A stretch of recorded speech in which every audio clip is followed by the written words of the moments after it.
The silence is the first thing that hits you.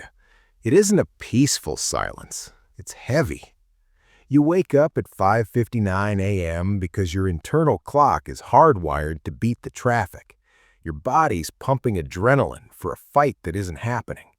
You reach for the alarm out of habit, but you didn't set it. Why would you? You don't have anywhere to be. Nobody calls, no emails ping.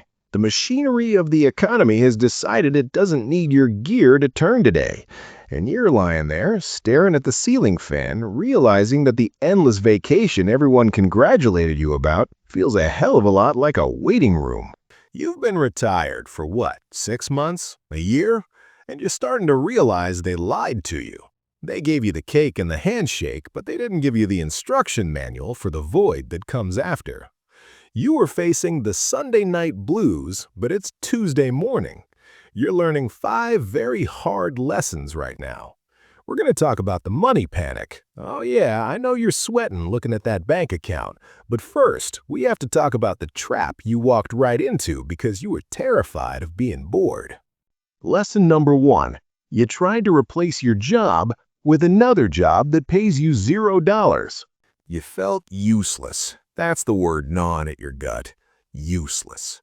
You spent decades being the guy who fixes things. People needed you. Now the only thing that needs you is the dog. So you panicked. You sought relevance. You signed up for the HOA board. You volunteered to run the books for the club. You filled your calendar with obligations because your brain thinks busy equals valuable. Here's the reality check, pal. You didn't grind for 40 years just to work for free for people who are even more annoying than your old middle manager. At least your old boss paid you to listen to his nonsense. These people feel entitled to your time just because they know you have it. They see a retired guy and they see free labor. If you're volunteering and it feels like a job, if you dread going, if it stresses you out, quit. Do it today. You have to learn the power of the word no. It is a complete sentence. Your time isn't infinite anymore. Strictly speaking, the sand is running out of the hourglass faster than ever. Stop giving those grains of sand to people who just want a warm body. If it doesn't feed your soul, do not feed it your hours. And speaking of people who feel entitled to your time, we need to have a very serious, very dangerous conversation about the person you live with. Because lesson number 2 might just keep you out of divorce court. You are the intruder. Get that through your head. For the last 30 years, your spouse had a system. From 8 to 5, the house was their domain. They had silence. They had routine. They watched their shows without judgment. They ate lunch standing over the sink if they wanted to. Now, you're there all day. You're breathing loud on the couch. You're wandering into the kitchen asking, what's for lunch at 10:15 in the morning like a lost child. You're reorganizing the dishwasher because you think you know better. You aren't helping. You're a pest. You are the wrench in the gears of a machine that was running perfectly fine without you. I call it the underfoot factor. You have disrupted a delicate ecosystem. You need to find your own territory. Get out of the house. Go to the library. Go sit on a park bench. Convert the shed into a bunker. I don't care where you go, but you cannot spend 24 hours a day within 10 feet of your spouse. You both need air. If you don't figure this out, the golden years are going to be filled with icy silence. And getting out of the house brings us to lesson 3. The most dangerous thing in your life right now isn't the government. It's your furniture. You used to move. You didn't think about it, but you did. You walked from the parking lot, you walked to meetings, you had structure that forced you to be vertical. Now, you can sit in that recliner for 6 hours straight and not even realize the sun went down. And your body knows it. It's taking notes. You feel the rust setting in, don't you? The stiffness in the morning, the brain fog. You tell yourself you'll start exercising tomorrow, but you don't have a schedule anymore, so tomorrow never actually arrives. It's just an endless string of todays where you sit still. You have to treat movement like medication now. If you don't take it, you decay. It's that blunt. You don't need to train for a marathon. You just need to walk.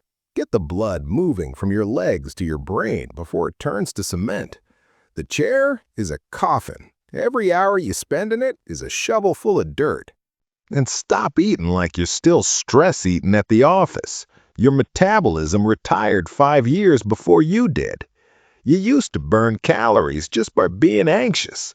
Now you're calm and those calories are sticking to your ribs. Eat a real breakfast. Stop snacking on cookies at 2 p.m. just because you're bored. All right, let's talk about the ghost in the room. Lesson 4. The money. You spent 40 years in save mode. You were a squirrel hoarding nuts for a winter that seemed far away. You sacrificed. Well, guess what? It's snowing. Winter is here. But you can't bring yourself to eat the nuts, can you? You're paralyzed. You've spent so long watching that number go up that the idea of watching it go down makes you physically ill. You think if you spend $50 on a nice steak dinner, the market will crash and you'll be destitute by next Tuesday. You're suffering from accumulation paralysis. You have to switch your brain to decumulation, and it's terrifying. It goes against every instinct you have. But listen to me, you aren't getting any younger. Your knees have an expiration date. Your back has an expiration date. You keep saying, we'll travel later. When is later? When you need a walker to get through airport security? When you can't handle a 3-hour flight? You have to spend some of the money now on things that matter. It doesn't have to be a 5-star European cruise. It just has to be away. I bought a cheap camper. Best money I ever spent. I realized that if I die with the highest score in my bank account, I didn't win the game, I lost. The money is a tool for life, not a security blanket to keep you warm in the grave. But the hardest lesson, the one that keeps you staring at that ceiling fan at 2 a.m., that's lesson 5, identity. Who are you? If I take away your business card, if I strip away the title of manager or foreman, what's left? You meet new people and they ask, what do you do? And you stumble. You talk about the past. You're living in the past tense. I used to be important. Stop it. Nobody cares what you used to do. You aren't who you were. You are who you are right now. And if you don't know who that is, figuring that out is your new full-time job. You have to rebuild yourself from scratch. It's messy. It feels silly. Maybe you become a guy who cooks. Maybe you take up photography. Maybe you get one of those electric bikes. It doesn't matter what it is, as long as it's not defined by a paycheck. You have to find worth in things that nobody pays you for. And honestly, that's harder than any job you ever had, because there's no performance review. There's just you looking in the mirror, deciding if you're enough. The first year is a detox. It's painful. You're weaning yourself off the adrenaline of the grind. You'll feel guilty for sitting still. You'll panic about the silence. But eventually, if you let it, the noise stops. You realize the world didn't end just because you clocked out. You realize that for the first time since you were 5 years old, your time actually belongs to you.